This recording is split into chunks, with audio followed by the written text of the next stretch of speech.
Hi అండి. ఇది Tuesday అంటే ఇవాళ మార్నింగ్ అనమాట. ఈరోజు 5కి లేచాను. యాక్చువల్గా 4కే లెగుద్దాం అనుకున్నాను.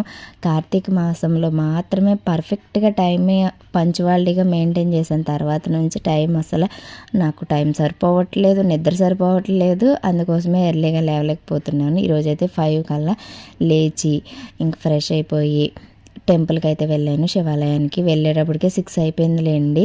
ఇంక ప్రశాంతంగా దర్శనం చేసుకుని వచ్చేసాను. అంటే సుబ్రహ్మణ్య స్వామికి పాలు పోయాలనుకున్నాను.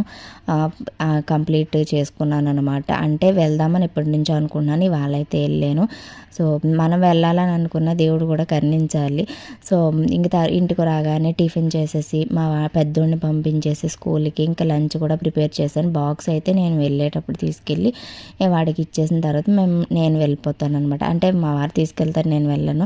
ఇంక నేను బాక్స్ కూడా సర్దేసుకుంటున్నాను. ఇంకా అంతే, టైం 9 అయిపోయింది ఇప్పటికే.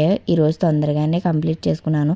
మనం ఎంత ఎర్లీగా లేస్తే అంత తొందరగా అవుతుంది పని, అంతే ప్రశాంతంగా కూడా ఉంటుంది. లేదంటే హడావిడి అయిపోతూ ఉంటుంది అనమాట.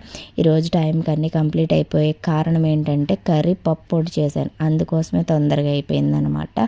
వేరే కర్రీ చూసుకొని అంత అట ఇంకా అవసరం ఉండదు. పప్పు అయితే ఈజీగా కుక్కర్లో పెట్టేస్తాం కాబట్టి అయిపోతుంది.